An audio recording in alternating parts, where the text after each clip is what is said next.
समाज में कानून के रखवाले ही कानून के कटघरे में खड़े नजर आ रहे हैं।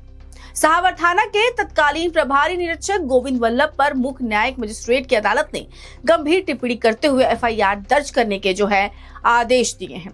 अदालत ने प्रथम दृष्टया माना है कि एक व्यक्ति को अवैध रूप से थाने में रोका गया, इसके खिलाफ फर्जी अभिलेख तैयार किए गए और कानून की प्रक्रियाओं को दरकिनार किया गया। मामला संजय यादव से जुड़ा है, जिनके खिलाफ बीएनएस की विभिन्न धाराओं में कार्रवाई की गई थी, लेकिन सुनवाई के दौरान अदालत के सामने जो तथ्य आए उन्होंने पुलिस की कार्रवाई पर ही बड़ा सवाल खड़ा कर दिया।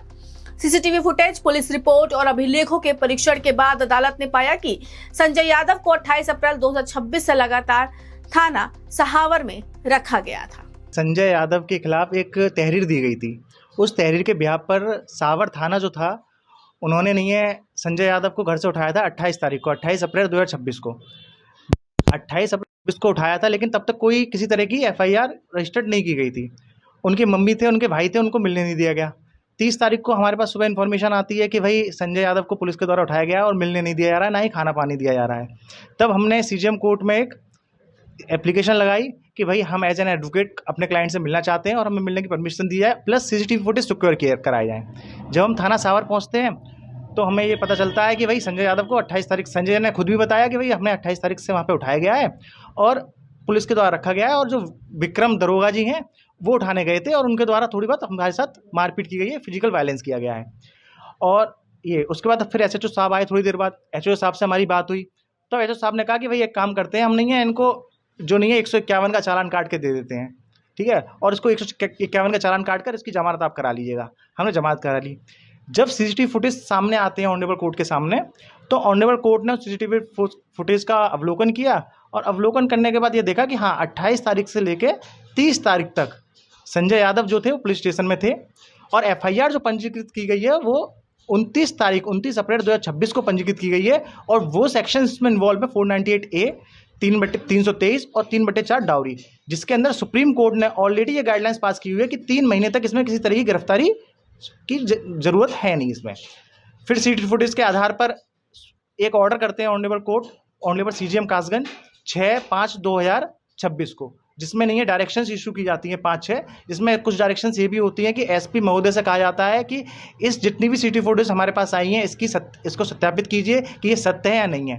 प्लस जो जीडी एंट्री दिखाई गई वो दिखाई गई कि 30 तारीख को संजय यादव थाने के बाहर उपद्रव कर रहे थे। इन्वेस्टिगेशन कर हमारा एक ऑफिसर आ रहा था, हमने देखा कि पब्लिक पीस को वायलेट किया जा रहा है और इस बिहाफ पर हमने उसको पब्लिक पीस के वायलेशन में हमने चालान काट दिया। उस जीडी एंट्री, क्योंकि फर्जी जीडी एंट्री थी, क्योंकि 30 तारीख को संजय सीसीटीवी फुटेज में थाने के अंदर बैठा हुआ था, तो उस जीडी एंट्री की सत्यता को भी एसपी के द्वारा देखा गया। और इसके अलावा कंटेम्प्ट ऑफ कोर्ट का नोटिस, क्योंकि सत्येंद्र कुमार अंटिल का वायलेशन दिखाया गया और उस कोर्ट के उस नोटिस को भी हाईकोर्ट भेजा गया इनके खिलाफ।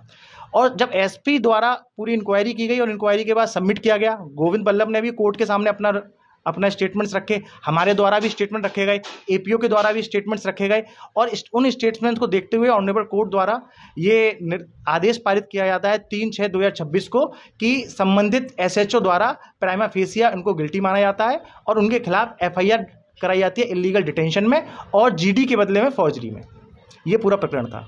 किस कोर्ट में मामला चल रहा है? ये honourable chief judicial magistrate Kasganj के द्वारा संतावित किया गया था मामला।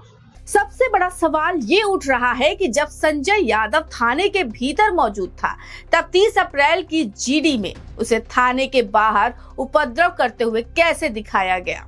अदालत के सामने पेश सीसीटीवी फुटेज और पुलिस अधीक्षक की रिपोर्ट ने इस दावे की पोल खोल कर रख दी है। एसपी की रिपोर्ट से भी संबंधित जीडी प्रविष्टि को झूठ और मनगढ़ंत बताया गया।